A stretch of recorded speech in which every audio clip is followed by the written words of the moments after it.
Hey book nerds, welcome to today's podcast. Today I am joined by writer and director Sean Addo. He's going to be talking to us about his short film Rooted. Super excited to get into this interview, so let's go ahead and dive right in.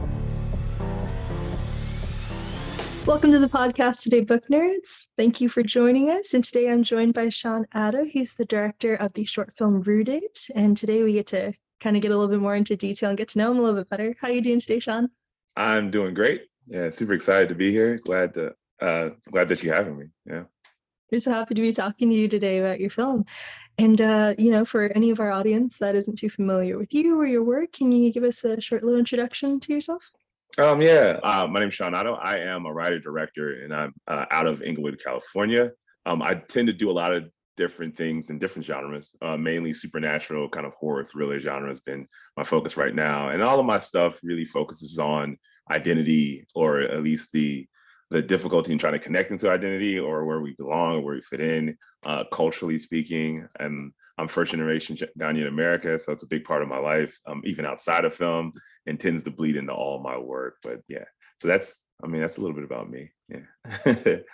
Awesome. I'm curious, Sean, are both your parents like Ghanaian as well, like the background wise? Yeah. So both my parents are from Ghana. They moved here maybe like 30 something years ago, I think, closer to 40 now.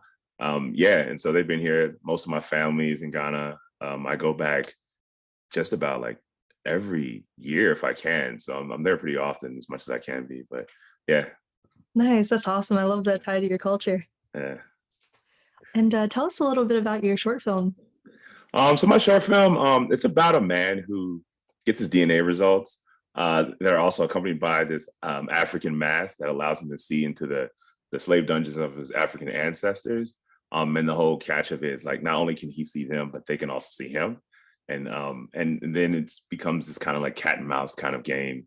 And just, it's a huge allegory for really connecting to your culture and kind of the arduous journey that can be, and some of the barriers, whether it be language or just like understanding each other and things like that.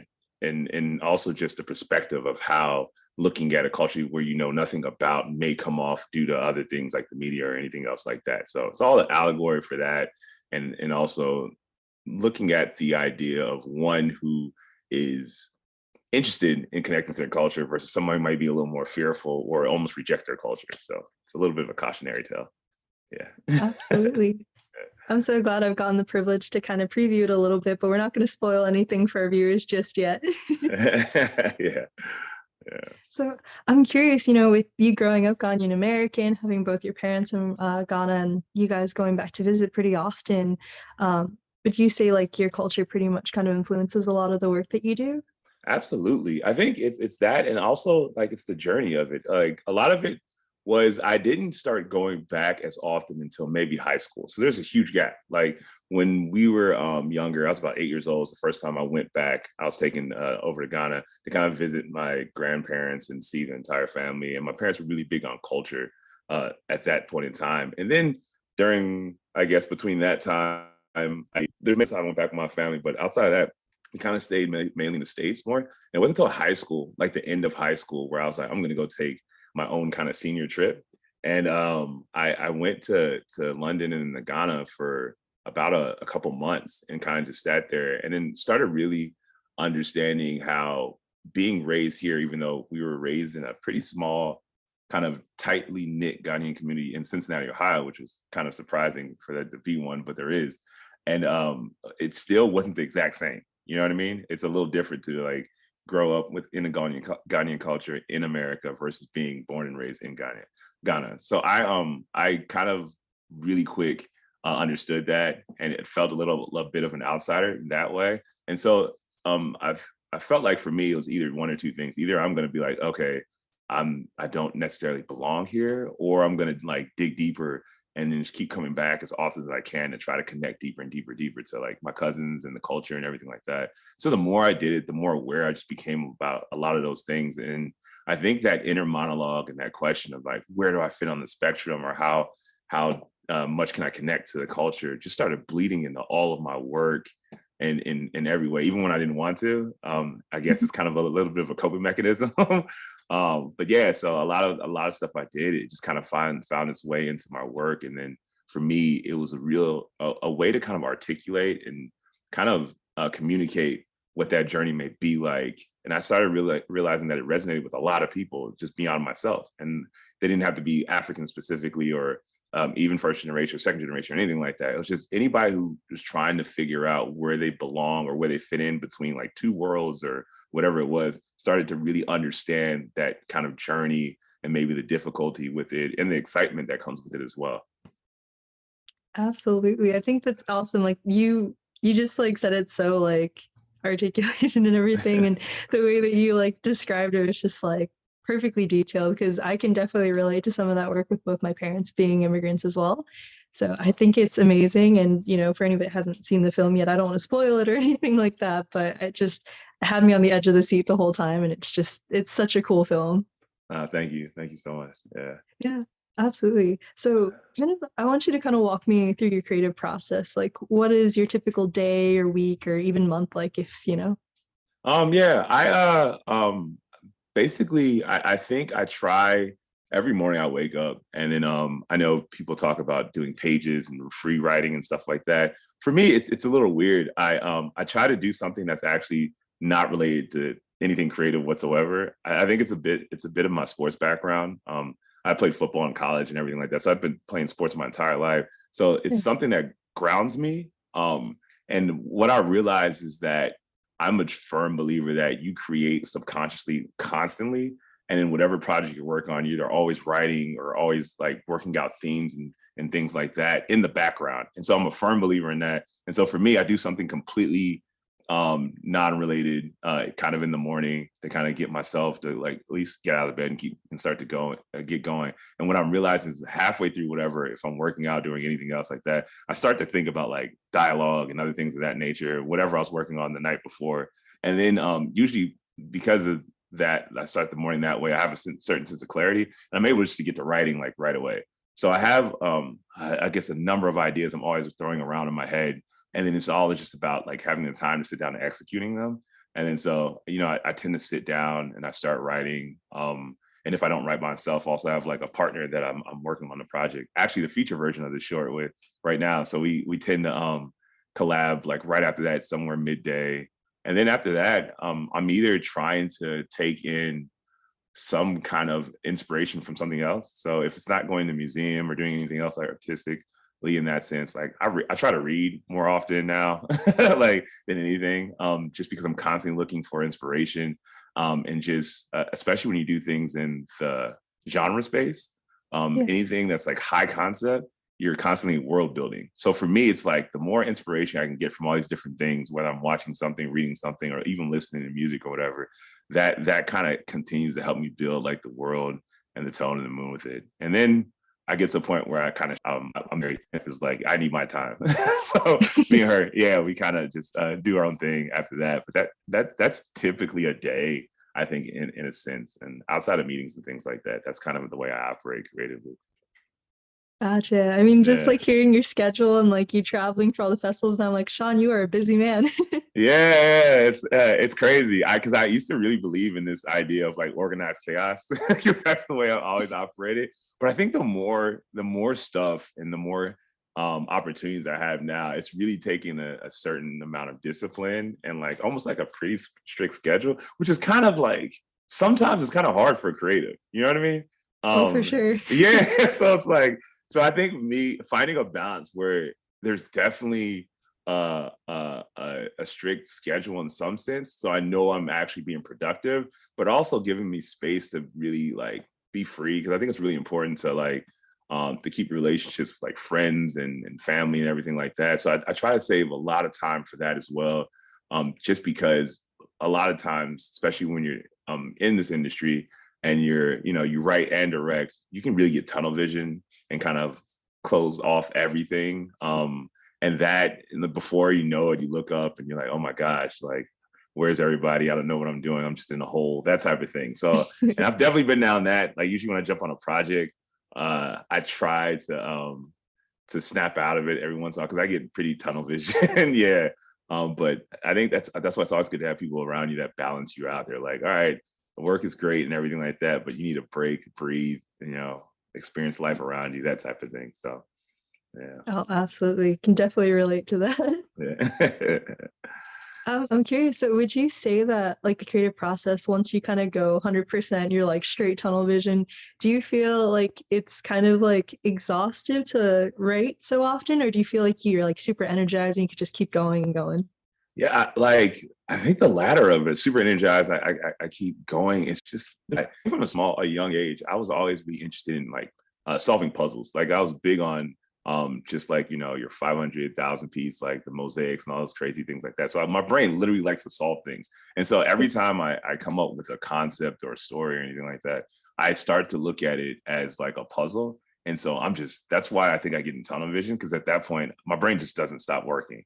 And so it's a constant like, how do I solve this? Or how do I break the story? And yeah, my brain writes itself in the shower, like when I'm asleep. I realize it too, because usually when I wake up the next day, it's like every problem that I ever had is all of a sudden solved in terms of like my script and everything. So clearly I was thinking about it in my sleep. And so those things, those things like that where, yeah, when I get to it, it's almost like, and I'm a big person that I love having checkpoints. And so for me, it's like when I'm solving this thing or solving the story or breaking the story, every time I have a little break or I get a little inch, it feels like another checkpoint. So I'm motivated again to keep going until it's like some form of completion. But then that's really hard because usually when you get past the first draft, you're like, yes, I'm done. It's perfect. And then you're reading like, oh, this is terrible. It's trash. We have to rewrite. So, but that's just what it is. But I think that's kind of like I really get fired up when it's like when I'm in the zone and I'm kind of doing it. Yeah. So I even forget to eat. It gets crazy. Oh It's no. bad. It's bad. But yeah. Gotcha. And I noticed with your short film specifically for Rooted, you incorporate like a lot of music, especially from the get-go. Was that something that like you have like your family help out with for the music? Is it something that you do, or like tell me a little bit about that? Yeah, I love music personally. It's because my Yeah. brother, he was a composer on the film. So I work with Nice. him all the time in terms of music, and then we're always constantly talking about it in general.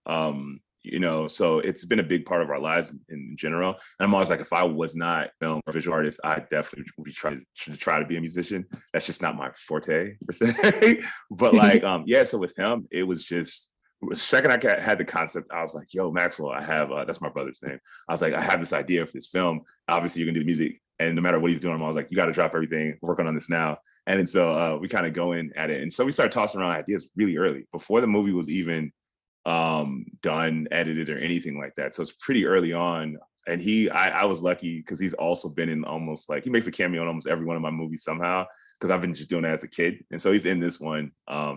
I guess I could say that. Yeah, he's one of the spirits in the movie and everything, the Gotcha. ancestors. But like, yeah, there's this thing where the character is dealing with this guitar. He's a musician, and I was kind of inspired by my brother a little bit. And then in one of the scenes when the guitar gets like tossed or whatever, and it makes this like long drawn out chord.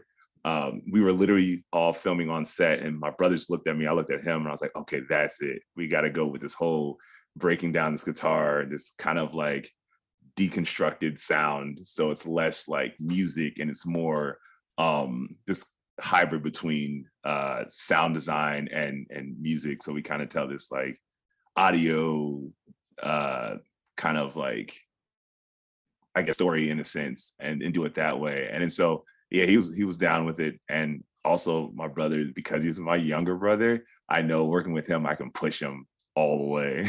Like, just Nice. because it's been our relationship our entire lives, maybe further than I would anybody else, so it's always cool. And we always tend to have these certain rules where I'm like, okay, for this we didn't want to be cliche, so we're like, okay, let's try to do this whole short without having any African drums, right?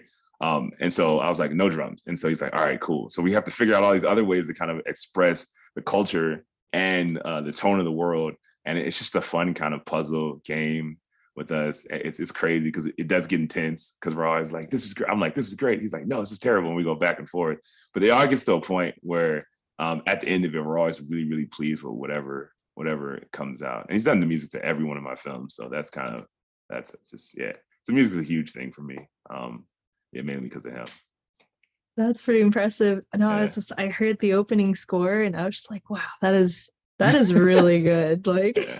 And that was the last thing. We kept saying, if we can get the opening score first, it would help set the tone for the rest of the film. And for some reason, that was the hardest thing to get. That was the last bit of music that we actually was able to create. It was like after the credits and everything, and we're like, oh wow. the opening music is not working. It's not working. And then he nailed it, and I was like, this is incredible. So then that's kind of what it was. But yeah. Dang. I mean, you guys absolutely killed it. It just, like I said earlier, I was on the edge of my seat the whole time, like, what's gonna happen next? Oh my God. Yeah. No, so it was a That lot was- of fun. That's great. I'm so happy to hear that you guys had so much fun and working on everything. And it's really cool to hear your creative process, Sean. I mean, honestly, that was all the questions I had for you today for the Okay. interview, and you gave more than like incredible answers. Oh no, yeah, it was a fun one. Yeah, it's really rare you get to, especially because we shot in the pandemic, which was really crazy. Oh Yeah, yeah. yeah. So it kind of was one of those stories that changed. And luckily with the mask thing, it just kind of it kind of became this great vehicle to kind of do the whole to transport people and literally the audience and everything like that. And then, yeah, so even with having like limited resources and not being able to shoot at the scale that we wanted to, I felt like it came out actually better that way, which was kind of amazing. But yeah, it was a tough shoot, but it was fun. Everybody involved was great, and like I think when you do something like that, and it kind of becomes this labor of love, then you get to stand back and look at it and be like, wow, that's because we cared about it. That's why it turned out the way it did, which is awesome. So. You're like, the film has become your baby and you did a really good Yeah. job with it. Yeah. So I'm just super excited to be able. We've been pitching the feature version of it, so we have a lot of interest in it. And so me and my a partner that I'm writing with have a really crazy, interesting story that builds off of this, which is a lot of fun. Super excited about it. Oh, dude, I'm super excited to see what you guys come up with next. Yeah, So, yeah. Sean, where else can we find you? Are you on social media? Where can we find your work and stuff? Yeah. My website is www.SeanAddo, SEANADDO, .xyz, right? And then my Instagram is usually what I'm on. So it's Doppa Chief, DOPPA CHIEF, and that's in Instagram. That's like at Doppa Chief is the whole thing. But yeah, those are the two places where I'm at mainly, and then IMDb, of course, but just look up first and last name from there. But yeah. Awesome. Yeah. Nice. Sean, thank you so much for joining us today. What a great interview. Really glad we got to take the time to talk to you about your film. And before we go, is there anything you'd like to say to our listeners? All right, I'm Sean Addo, writer and director of Rooted. You are listening to JeanBookNerd Podcast.